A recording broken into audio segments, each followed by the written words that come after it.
ahead, Bishop. I'm just being honest. There's some moments in my life that I've tried to figure out how in the world, when I'm living better, serving better, walking better, praying better, giving better than I've ever given in my life, and you just bless me Sunday morning, and all hell broke loose Monday afternoon. Does anybody know what the Spirit led into the wilderness to be tempted? To me, the key to the text is location. Location. Go ahead, Bishop. Help us. You understand that Jesus has just had this amazing experience down in the Jordan River with John the Baptist. You understand that the Jordan River is the place where the children of Israel had to cross over with Joshua to go into the promised land. After years and years of being into the wilderness, the Jordan River is standing in between them and the promises of God. Because I have been to the Jordan, and because I have been in the wilderness, and because I have physically been to Mount Nebo, let me try to illustrate to you what this location is. On one side, it is totally desert, dry, parched, sand in the wind blowing in your face, hot, destitute, barren, and desolate.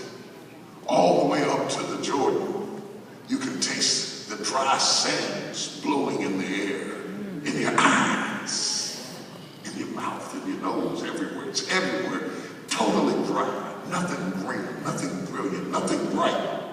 And then you come to the Jordan River. And when you look across the Jordan, everything's green and plush, beautiful trees, vegetation, crops growing.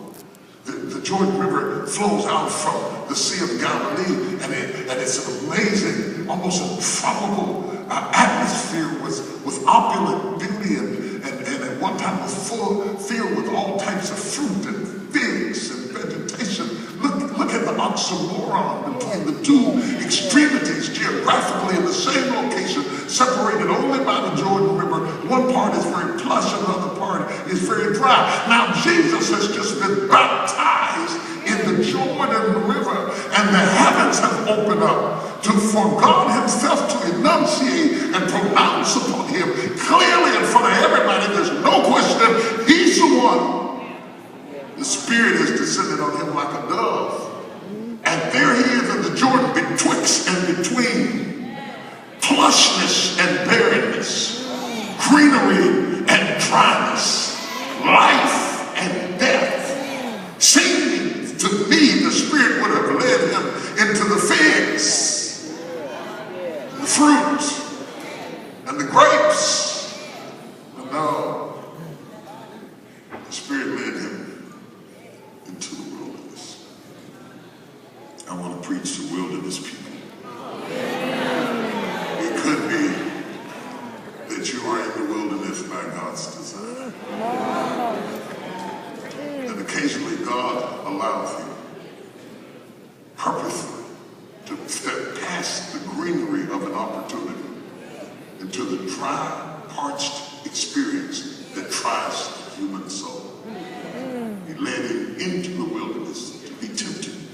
When I was studying this text, I said, Lord, I've read this text, I've taught this text, I've preached this text, I've done a series on this text, but I want to empty out everything I know about this text and come to you empty. Because sometimes when we know too much,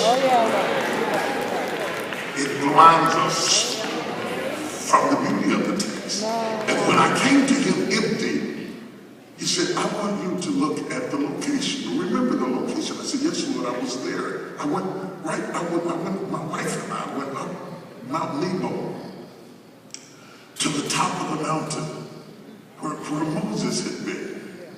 And the guide just happened to mention to me, this is Mount Nebo. He said right down there in the plain is the wilderness. It's the same area where the chariot caught up Elijah. It's the same place of the wilderness. It's the last stop before you cross the Jordan.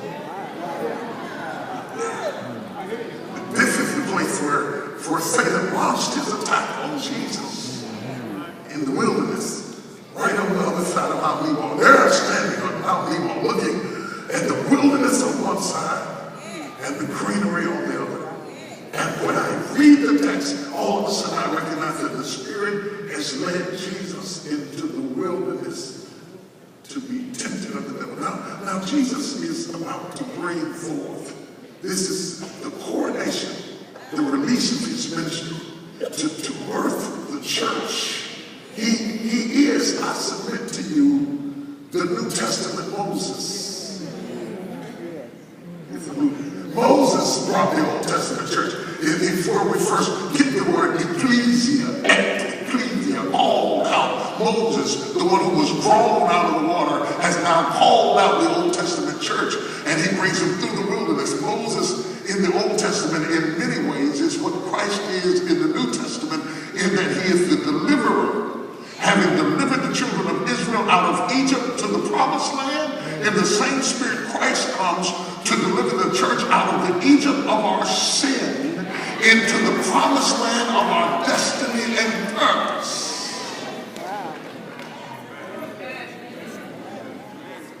And now Christ has been led into the wilderness, and suddenly I recognize that God has unfinished business with the devil.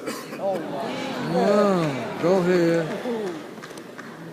Moses has led the children of Israel in the Old Testament all the way up to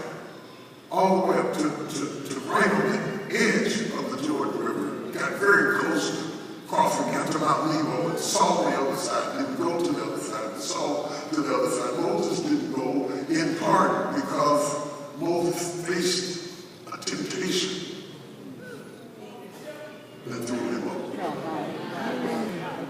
The murmuring of the people tempted Moses with anger and frustration.